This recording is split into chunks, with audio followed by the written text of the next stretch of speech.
we'll edit this out, but I just want to make sure. Last name, Ephraim? Ephraim. Ephraim. Thank you. I'm glad I asked. Perfect. Okay, perfect. Awesome. All right, friends, welcome. I'm so excited to do this podcast about prolapse because it's been a long while, and I don't expect my super fans go back and listen to the podcast from episode 1, but there's over 200 episodes at this point. There is a very remote prolapse episode, but it's time to revisit. So I am here with my new friend, Dr. Sonya Ephraim. Oh, fuck, I fucked it up. Who am I here with? Who are you? Just kidding. I'm here with my friend, Dr. Sonya Ephraim. Ephraim. Do it for me. Ephraim. Think of fried food. Ephraim. I love it. I'm here with my friend, Dr. Sonya Ephraim, who is a urogynecologist based in the Midwest out of Chicago, and she does a ton of prolapse, and I do a ton of prolapse, and we're so excited to talk about prolapse today. You did your OB-GYN residency, and then you went back and did a fellowship specifically in female pelvic medicine and reconstructive surgery, and now that's what you do. Yep. No more catching babies. No more catching babies. I would have done the same thing. Yep. If babies came between the hours of 9 a.m. and 2 p.m., it wouldn't be so bad, would it? I would be all about the babies. The first time I delivered the baby, I was like, the miracle of life. By baby number 4, I'm like, oh, they come at 2 a.m. frequently. The miracle of life likes nighttime. Quickly. Yeah, they like to come really quickly too. Yeah, totally. Yeah. So, and there's such an unmet need for female pelvic health, female pelvic surgeons. I always say this to be funny, but it's women are 50% of the population. Mm-hmm. It's a lot of people. And we do not have enough, the untreated prolapse, the untreated incontinence, all of that is, I think part of it's just education. And then we don't have enough people to help that out. How did you decide to go to do a fellowship in female pelvic medicine and reconstruction after being, catching all the babies for 5 years after residency?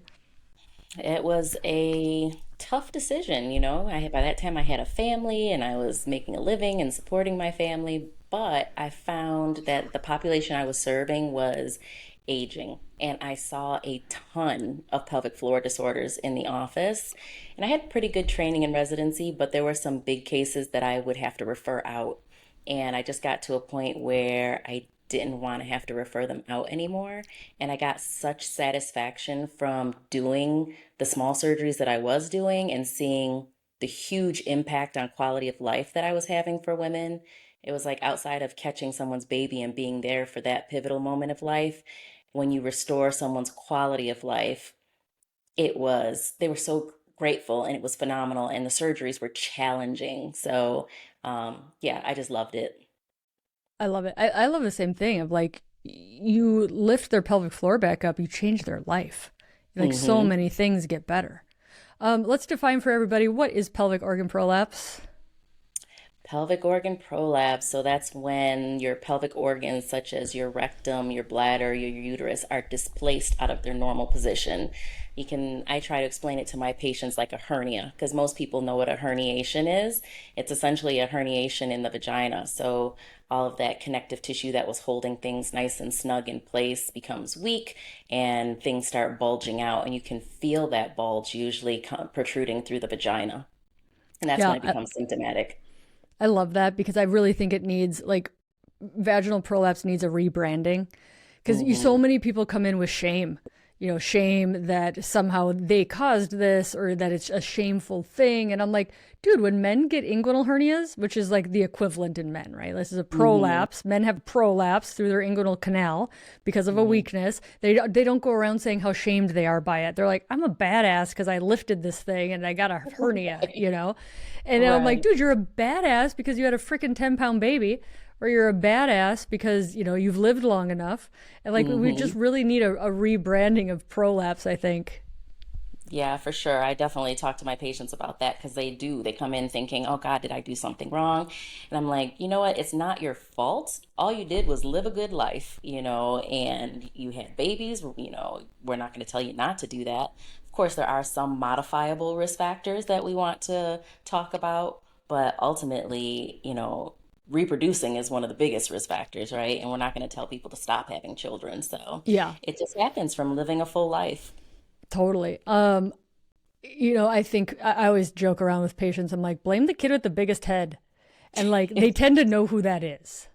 They're like, oh, that was Yeah. Ryan. Yeah. And like, Yep.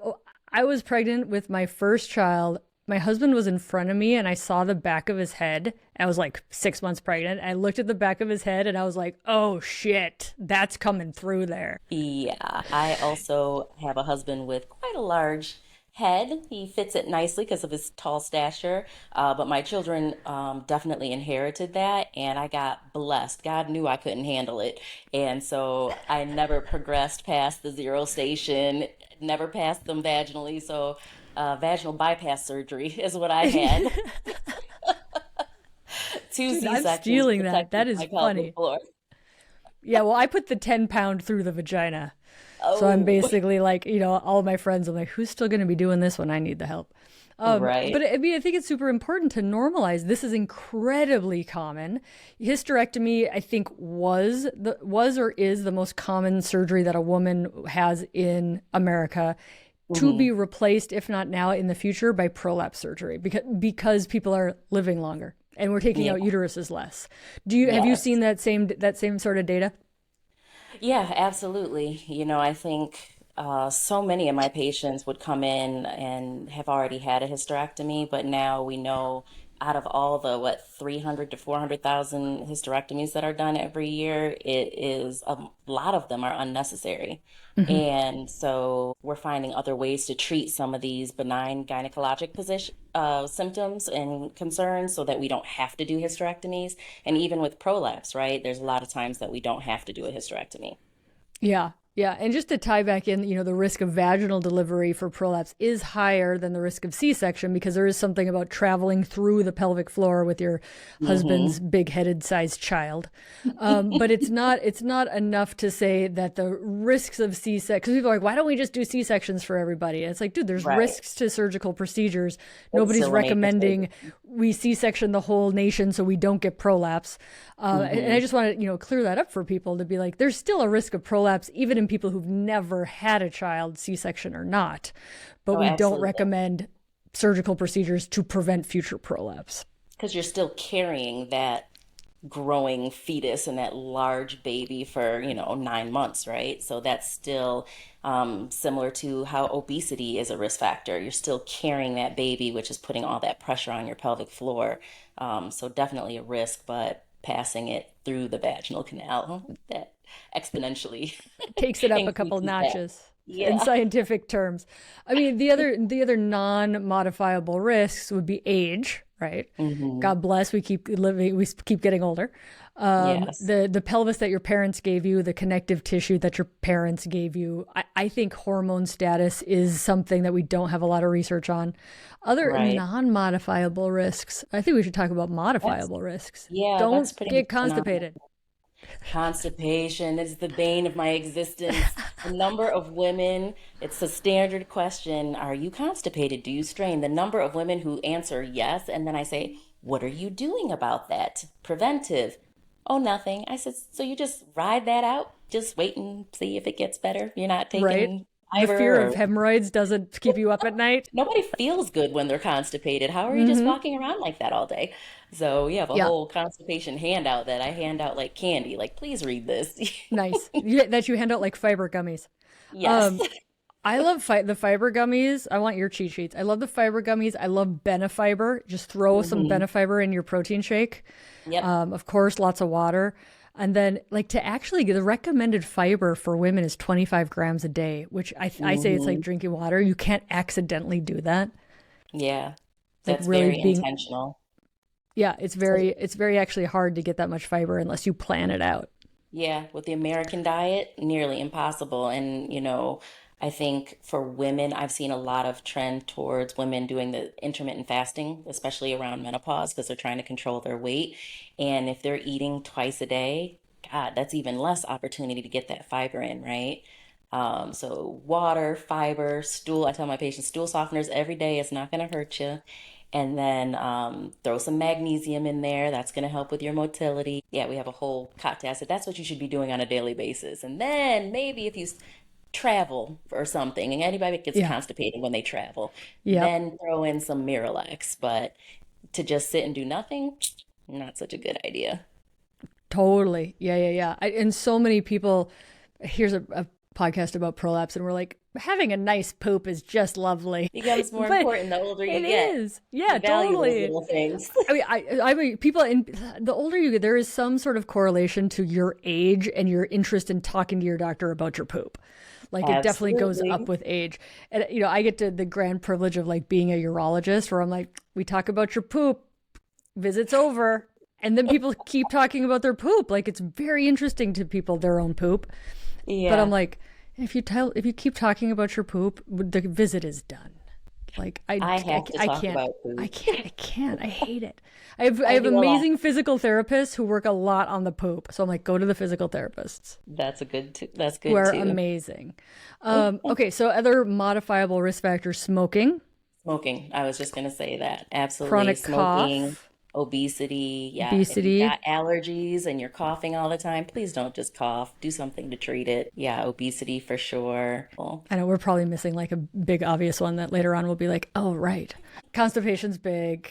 yes. Anything where chronic heavy lifting, if you're like a bodybuilder or something, women who are really, really into chronic heavy lifting, doing a lot of squats and lunges with heavy weight. Yep, that can do it. And we were Mhm. talking before we hit record on the role of hormones because prolapse is more common postmenopausal. Mhm. And even though you had your baby 20 years ago, 25 years ago, right? The prolapse is now because you're postmenopausal. And the role of estrogen and collagen and estrogen and just how much we lose our muscle mass every year postmenopause with hormone decrease. But I have not seen any papers showing a preventative effect of either systemic or local estrogen, testosterone, all the hormones on preventing pelvic organ prolapse. I have to think there's a correlation because why is it going up in menopause? But I Mhm. cannot show anybody those studies. Your thoughts Mhm. on that? Yeah, I have the same thoughts. I have not seen any data on it, but logically it makes sense. We know when we lose the estrogen and we go through menopause that our muscles atrophy, they get weaker and thinner. And so the same thing is happening in your pelvic floor. You can't see it, but it's happening. We can tell when we're doing exams and checking that pelvic floor muscle strength. You see it when they are having worsening symptoms or defecation dysfunction. So it makes sense. It's logical, and Yeah. hopefully Yeah. it would be that if we replace those hormones either locally or systemically, that it would improve that. Yeah, I mean, I'm putting the cart before the horse, but post prolapse, just in case we forget to talk about it, post prolapse Hmm. kind of protocol to be like, you've got a great repair. How do we help you keep your repair? I do Hmm. pelvic floor physical therapy for rehab, and I do vaginal estrogen because I'm like, we Hmm. know that it helps with collagen, and it helps Hmm. keep the mucosa of the vagina nice and thick. But I can't give you a study to show Hmm. to prove that, but just things I think about in keeping your repair once you get a nice repair. Thoughts Absolutely. on that? Absolutely. I hand out vaginal estrogen like candy too. To me, it has so many benefits and so few risks, hardly any that I can think of, that it is 100% worth being on it. And we know that it's going to, like you said, make that tissue stronger. And our support comes not just from our connective tissue, but from our muscles as well. We know the pelvic floor has estrogen receptors everywhere. So I'm going to help with your bladder health. I'm going to help with the vagina. I'm going to help with the microbiome. I'm going to help with everything just by putting someone on vaginal estrogen. Pelvic floor physical therapy, phenomenal. Again, how are we going to keep those muscles strong? How are we going to make sure that you know how to void properly and you're relaxing those muscles, retrain them because surgery is a stress, right? It's a Yep. stress. And oftentimes things get thrown off when we have a little bit of pain post-op. It can throw off how we're voiding and how we're having bowel movements. So I think PT is very important. Yeah, I always tell my spiel post prolapse surgery is I fixed your bulge, but I didn't make you stronger. So the way Right. that you lift, like if your core is weak and you're lifting and pushing out through, the bottom of your pelvic bowl, all those things of like you need to get stronger and kind of learn how to lift, learn how to toilet to help prevent recurrent prolapse. Mm-hmm. for sure. Recurrent prolapse after surgery, nationwide, the studies say about 20% or 1 in 5 will have a Mhm. recurrent prolapse. Would you agree with that? Yeah, I think that's about right. And it's, the thing is, it's not always in the same compartment, right? It can be a That's prolapse of right. a totally different compartment, Yep. but you will see those patients come back with some kind of a bulge symptom later on. Yeah. Or you'll fix the cystocele and they'll be like, the bulge is back. And I got a big rectocele because they're still Exactly. constipated, but they It's just didn't something fix different. that. Yeah, totally. Hmm. Dude, this might be a urologist specific pet peeve because I think the bladder is the most perfect organ in the universe. But people come in and I finally have gotten feisty about this, but people are like, my bladder's prolapsing. My bladder's prolapsing. And it bothers me Hmm. for two reasons. Number one, the bladder is not trying to leave your body. Like it is not the organ of fault being like, I got to get out of here. Let's go down. Right. So like the bladder is literally not the cause of that anterior vaginal wall prolapse. And the second reason that it really upsets me that people call this bladder prolapse is because Hmm. that just means we aren't comfortable saying vagina. Right. And Right. so many people are like, my doctor said I had bladder prolapse. And I'm like, well, your bladder is descending in your pelvis. Yes, but it's not its Hmm. fault. And that's your vagina wall that you're feeling. And doctors just don't like saying vagina, and either do patients. So there's Exactly. my it's not bladder prolapse soapbox 101. I have the same conversation. I Yes. explain it to Like my it's not patients. just me. Fantastic. Thank you for making me No, feel normal. no. I just had this conversation today with a patient. I was like, it's not your bladder. Think of your vagina like a shelf, and your bladder is a book on the shelf. It's not the book's fault. The shelf is weak and fell down. So it's the shelf's fault. That's your vagina. So, yeah, I try to take fault away from the bladder as well. Me too. I'm like, it's just a kid in the house, right? It's not the Hmm. kid's fault that the house is malfunctioning. Like, I'm like, the kid might be unhappy that its home life is not as good as it used to be.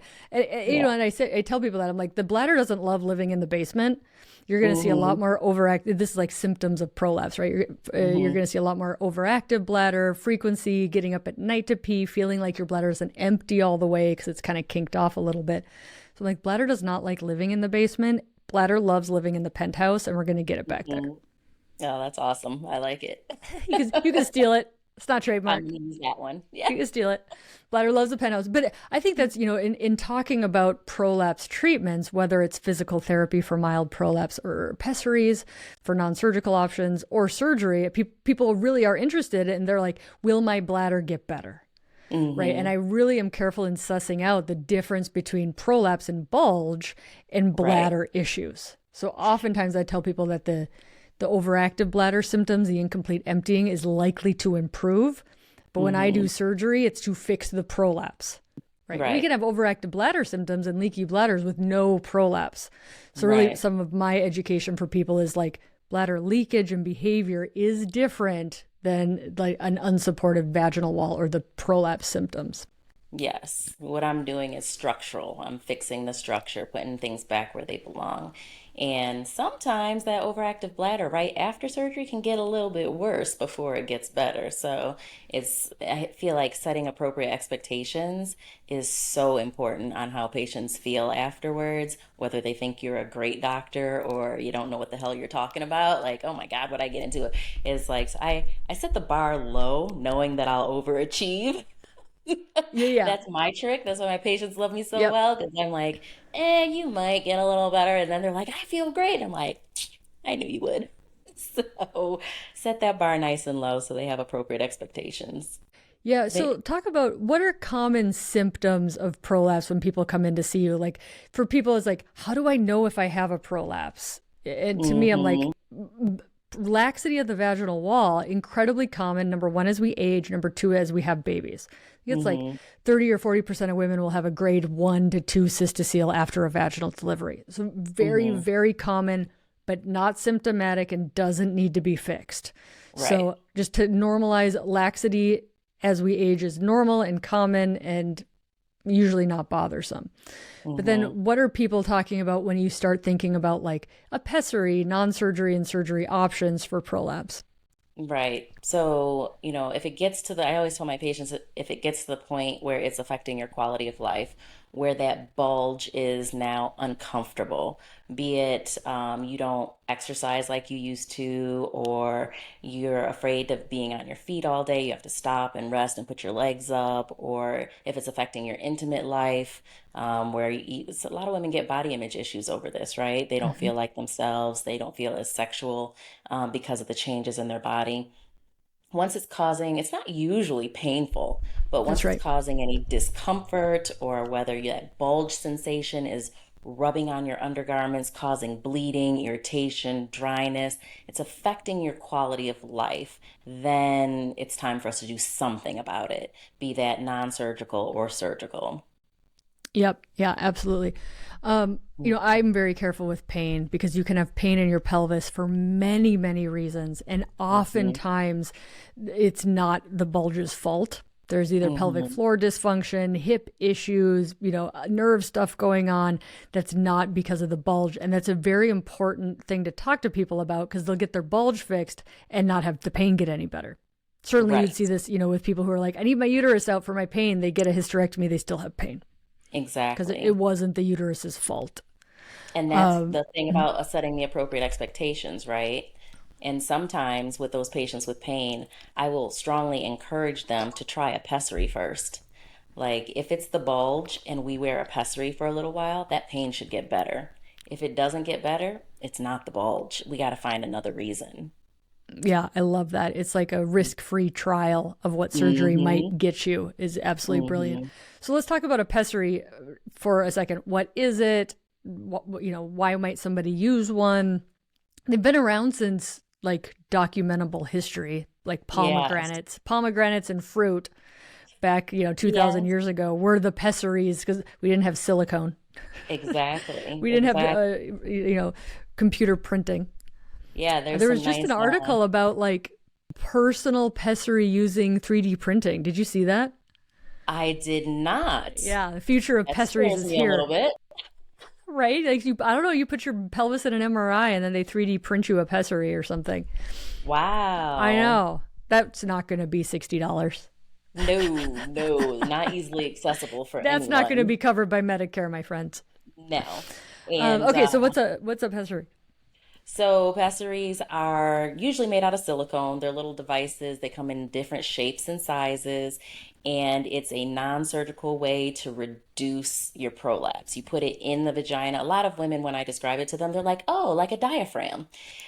Kind of. It's just something you stick in the vagina and it pushes everything up. It doesn't fix anything, but it reduces the prolapse and resolves symptoms of the bulge, the pelvic pressure. The one caveat I always tell people is it may reduce your prolapse. You may end up with some incontinence that we didn't know about because as the prolapse pulls everything down and it kinks the urethra, the tube we pee out of, oftentimes that urethra, that kink is protecting women from incontinence, right? And so when we push everything up, yeah, the bulge is gone, but are you going to be okay with a little bit of leakage? Risk-free Yeah. trial. We can take it out if you hate it, but it's a nice caveat just to let them know that that could happen. And there's so many different sizes and shapes that are used for different varying degrees of prolapse. So there's lots of good options for that. Yeah, you bring up multiple good points there. You can go on Amazon and buy a pessary, but it's not fitted towards for you. And so that's why I Mm-hmm. always say, get it fitted by somebody who knows what they're doing because just getting one off, it's like buying a leg brace, an ankle supportive. Like it might not fit. How do you know you're a small? Right, you Right. don't unless you get fitted. So that might be my first advice. That what we call de novo stress incontinence. So when you Mm-hmm. fix your prolapse, now you leak more. That doesn't mean that the pessary or the surgery caused leakage. It means you always would have leaked had you not had prolapse that kind of masked it. Right. And so that's always, those are very disappointed patients if you don't counsel Mm-hmm. on de novo stress incontinence after pessary or surgery. Like, no, you Mm-hmm. would have always had that had you not had your prolapse to begin with. But now we have to address that. And they thought for a while that we should just throw slings in everybody when we fixed their prolapse to help prevent that risk from happening. But they said, risks of mesh in everybody is not worth it. Just Mm-hmm. counsel on de novo stress incontinence and deal with it if it happens afterwards. Yeah. Any comments on that? I think just one other thing about the pessaries and, buying them on Amazon or doing your own thing is I have seen far too many complications of pessaries in my career. It is pretty low risk when managed appropriately, but if it goes unmanaged, I've had women who forgot they were in there and had them in there for years, and I take them out and there's fistulas. They come in because they're leaking urine or stool because they've got an abnormal hole between the bladder and the vagina or between the rectum and the vagina. I had a partner that one migrated all the way through the posterior cul-de-sac and was sitting in the pelvis. She had to have a laparoscopic surgery to have it removed. And so we see people get ulcers and granulation where it's, pressing on that vaginal tissue too hard. And as we get older, that tissue is weak, right? So it causes like ulcerations on the tissue and they have bleeding. So it is very low risk when managed appropriately, but I put people on pessary contracts in my office. Like if Interesting. you're not going to come back and let me check this thing, I'm taking it out and not giving it back to you because Yeah. I can't take the risk that you're going to disappear into the world and come back with a fistula. I've Yeah. seen it happen. Yeah, it's devastating. I've heard of it happening, like my mom's friend Hmm. or something, but I have knock on freaking wood. I have had to take a patient to the operating room to remove one because she left it in for years and then, got narrowing of the entrance of Yes. the vagina. It would not come out awake. But that's as bad as I've seen it. And we're not saying this to deter people from non-surgical options. We're just saying Oh no. everything comes with a risk. Not treating your Yes. prolapse has risks, right? Right. I just So, encourage, like you said, make sure you get it fitted with a professional and make sure you understand that you need to take it out and wash it every now and then. Maybe you yeah. need to leave it out overnight to give your vagina a break every now and then. Just manage it properly. And then, am I still there? Can you hear me? Yep, I got you. Okay. And then also, with the incontinence too, I counsel my patients that this could happen. We try to do some testing to see what would happen. If they were wearing a pessary and they were leaking, then I know, okay, we should probably do some sort of support of your urethra, Yep. and just give them that option as to what they want to do.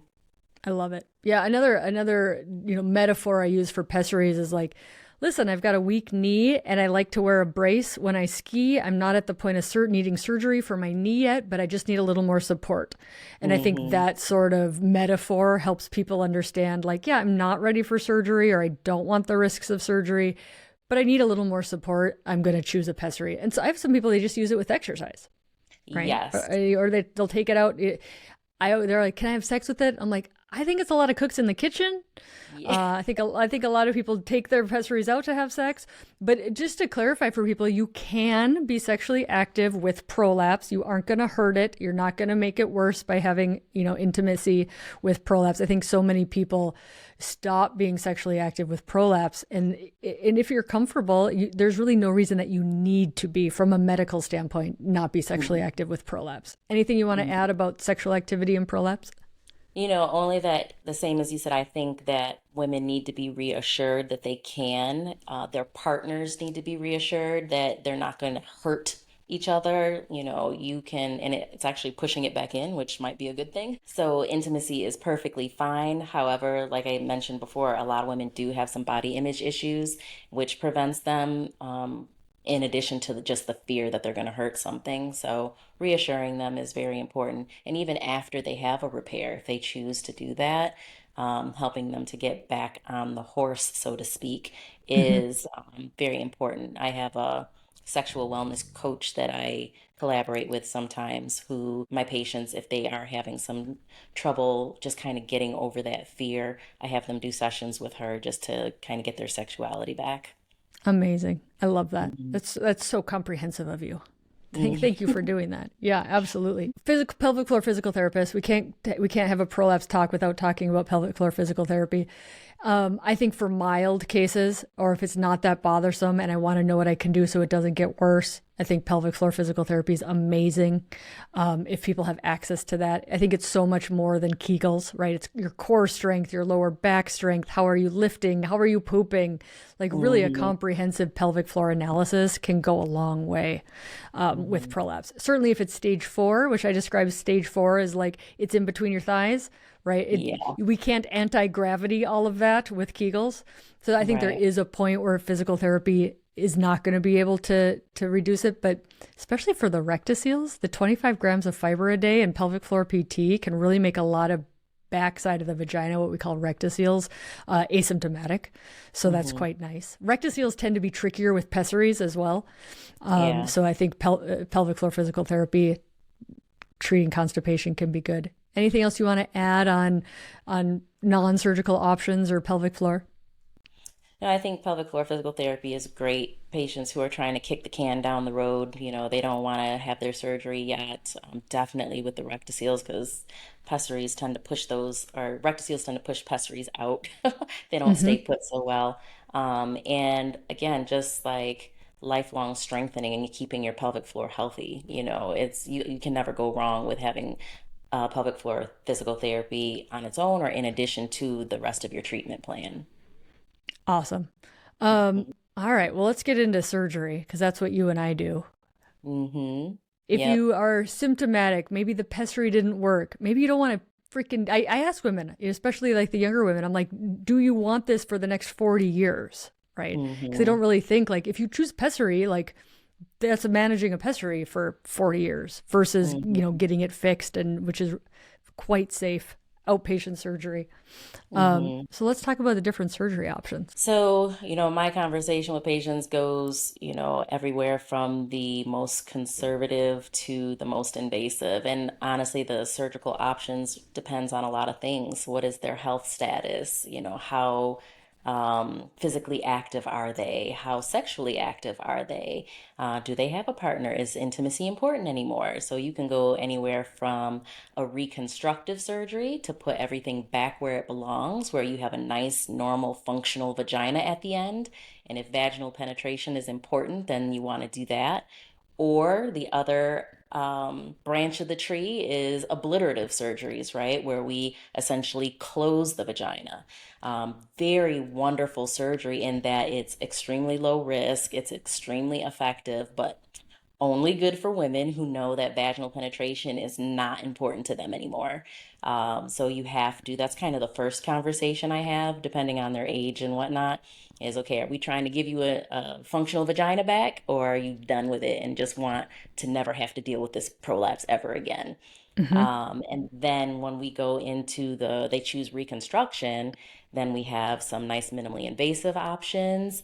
And then we have more invasive, the minimally invasive things like a vaginal extraperitoneal colpopexy, a hysteropexy, where we're putting the uterus back where it belongs if you have a uterus, or a sacral colpopexy, where we're using a mesh to strengthen the procedure. Are we doing mesh-based procedures? There's so many options. There's so many But I find options. most of my patients, so many options. We can make anything to fit what your goals are.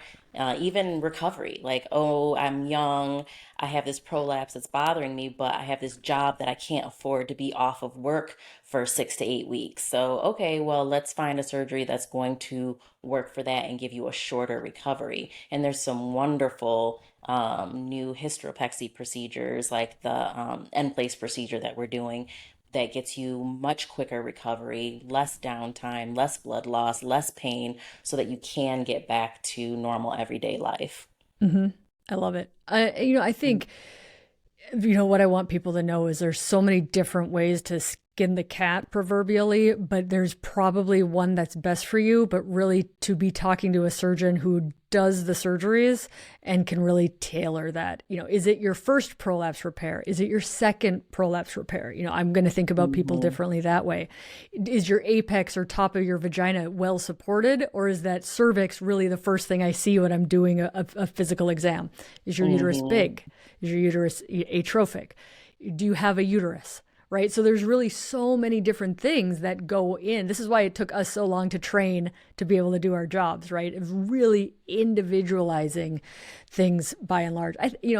Most if it's not your first if it's not a repeat prolapse repair, so if it's your first one, people tend, and I'm overgeneralizing, they tend to want to stay out of the abdomen. They tend to not be interested in big pieces of mesh. Most Right. women have heard about the risks of was vaginal mesh.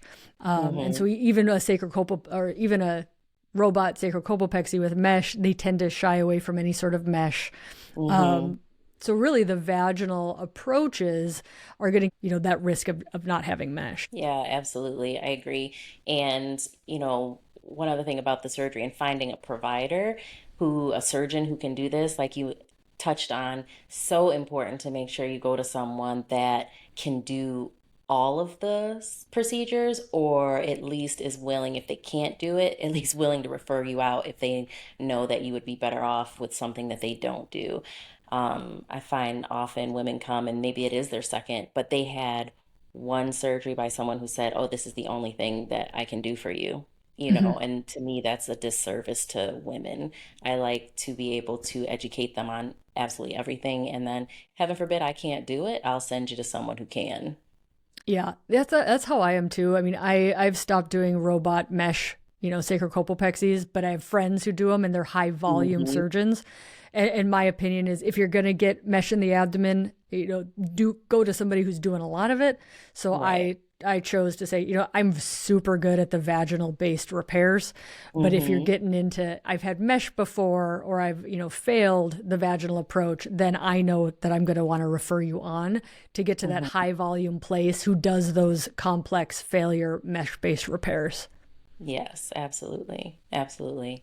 But yeah, I love vaginal surgery. I think it's a dying art. It's like it's my happy place. That's I sad. love You think most people are getting trained robot mesh based as I first think option? they I think they are. I think You and I so are of many the same generation. people, yeah, so many people are jumping on that robot, and the way it has been branded and marketed to the public, it's almost like patients hear robot and they think it's I think it's better. better. Yeah, and it's like, Yeah. no, it's just another instrument. It's like my scalpel. It's like Mhm. anything that I use. It's depends on who's using it, first of all, Mhm. and it's not actually doing the surgery. Right, There's a right, person. right. We're not putting quarters into the machine to have it do it for us so we can drink coffee on the side. Like that would be Yeah, sweet, there's a but it's never person going to behind happen. there. There's a person. Yeah. Yeah, and it's Yeah. through the abdomen, right? Higher risk Mm-hmm. of bowel complications, and we're putting mesh in Yes. there with robots, by and large. So there is an increased risk when you add mesh, go through the abdomen versus the vaginal. I mean, I like vaginal. It's outpatient surgery. Yes. You And get to go home. We could do this in a surgery center. go home much shorter, right? Some of those robotic cases, 3, 4, 5 hours, depending who's doing it. And you're in this steep Trendelenburg with all that gas. It causes complications afterwards. Where a vaginal surgery, man, I can be in and out 45 minutes to an hour, depending on like if I'm doing hysteropexy and a sling and making the introitus appropriate GH size. Like it's so much quicker and there's more finesse, I think. I But love I'm it. biased. I like it. Yeah, totally. Tell me, could because you are a gynecologist, so you can take out uteruses. I'm a urologist, so I'll always involve my gynecologist to do a combo Hmm. surgery if we're going to. How do Hmm. you counsel a woman or think about uterine sparing versus hysterectomy with a prolapse repair? Can you talk us through your thoughts on that? Yeah, I think most of the research that I've seen shows that most often taking the uterus out does not improve your long-term outcomes. So you're having a longer surgery, more risk of blood loss and complications to remove the uterus. Now, if the uterus is large and bulky, or the cervix is very large, I will counsel the patient that a hysterectomy at the time of prolapse repair is probably appropriate. But I have found that even vaginal hysterectomies, it's not like I used to do. I used to do a lot of them, and now these new surgical techniques, you don't really have to take a lot of people's uterus out. So I just counsel them, you got a really small atrophic postmenopausal uterus. That baby can stay right where it is, and go up and be beautifully supported with a hysteropexy. So hysteropexy, just to break it down for people, uterus being pexed or basically put back in to the pelvis. Yes, Definition of absolutely. hysteropexy. Did I get that right? Mm-hmm. Yeah. Mm-hmm. Versus hysterectomy is removing the uterus. Right. So uterine sparing versus a hysterectomy. Yep. Also, I think, female, just because of the nature of this podcast, female sexual health in pelvic surgery has by and large, I think, been underserved or ignored. Mm-hmm. In some people believing that the cervix does not play a role in sexual function. The studies don't support that. The cervix isn't a sexual organ for everybody, but for some Mm-hmm. people it is. And Mm-hmm. another reason to think like maybe I want to preserve the cervix in any sort of prolapse procedure might be sexual function for people. But if you don't bring that up to your surgeon, they're not going to know that that's an important thing for you. Right. They won't think about it. And, my opinion too is sometimes if it's not bothering you, why am I bothering it? If that uterus isn't hurting you or doing anything, I'm gonna leave her right where she is. And then also with the sexual wellness, not every surgeon is as conscientious about not taking vaginal length when they take the uterus out. So sparing vaginal length for a woman, because that we know definitely affects sexuality and our ability to accommodate penetration, right? So you Mm-hmm. don't want to have a short vagina, or especially if I have patients when I do my measurements before surgery and they already are right at the cusp, maybe their vaginal length is only 7 or 6.5. I do counsel them, hey, when we're talking about your surgical plan, let's talk about how much vaginal length you might lose. Even if I'm as good as possible about leaving it, you're scarring, the tissue contracts, you might have a shorter vagina afterwards. Do you have a partner? Is he endowed? Like, what are we dealing with here? So it's definitely a conversation that we have to have. Yeah, I mean, I think it just, again, reiterates like everybody is individualized, thinking that there's a one size fits all for all pelvises. And I see that all the time, right? Because why do women tend to come to the doctor? It's because their sister had X, Y, and Z, or their friend had X, Mhm. Y, and Z. I see it all the time. People are like, can I get Botox for my bladder? My friend had it. I'm like, you do not even have that problem. Like, just because your friend had it does not mean you should get it too, right? Yeah. Everybody's so individualized. When you do, so when I do vaginal surgeries, I do what they call a sacrospinous ligament fixation to re-lengthen the top and the apex, or what they call level 1 support, back into Hmm. the pelvis. How are you working with the in-place device with your hysteropexies? Is it the same sort of concept, or is it a little bit different? Please share with me what's Yeah. happening. Yeah, it's absolutely, it's the same concept. You are giving that level 1 support at the level of the sacrospinous ligament. It's a bilateral procedure. I know back in the day they used to do these unilaterally. Um, I don't know, maybe something about that bothers me having a lopsided vagina, but yeah, so it's, the attachment points are the same. And the one benefit of it is, I do the vaginal extraperitoneal colpopexy all the time. With the end place, I don't have to do that extensive dissection, which is wonderful, especially if you have a patient who's maybe had some surgery before, or she's got a really, really tight introitus. It's very nice to be able to put those points of attachment directly through the vaginal epithelium. So you're really just putting a dart right in the same position on the sacrospinous ligament, right through, without having to do an extensive dissection. Decreases your blood loss, makes the surgery faster, less incisions to heal, so less pain. It's really a very slick procedure. Can you do this in-place technique if you don't have a uterus? So I do it on anyone who has a cervix because the point of attachment Cervix. Okay. after, yep, if you still have your attachment at the sacrospinous ligament, and then you're going to bring that suture up and anchor it into the cervix. So if they've had a supracervical hysterectomy, then I will still do the procedure. Oop. Are you there? There I'm you are. here. Okay. The end place is for if you have a uterus or cervix, if you've previously had a cervix sparing hysterectomy. Correct. Okay, that makes sense. I love it. Hmm. Yeah, and I think these are really important conversations because so many women, they fear surgery because they think this surgery is going to be like really risky, really dangerous. How many days am I going to be in the hospital? What's my downtime going to be? And really realizing that the modern prolapse repair is usually outpatient. Blood loss is very minimal. certainly there's always risks of pain, infection, and damage to surrounding structures in any surgery that we do, whether it's your toe or your ear or your pelvis. There's always risks. But really, I think what women's view of what these surgery is much bigger than really the minimally invasive techniques that we have now. For sure. Like I said, I get with the end place, I can be in and out of the operating room. And if that's the only thing that I'm doing, it's a 30-minute procedure and they go home the same day. I've had one failure, and it was a woman who felt so good that she did not follow my post-op and the anchor. We let her heal and recover, and then I repeated the same procedure again. Okay. So that's the nice thing too, is that you can repeat it. And the next time she's like, I know I did it. I'm so sorry. I'm glad you feel good, but can we slow Right? down just a little bit? I know.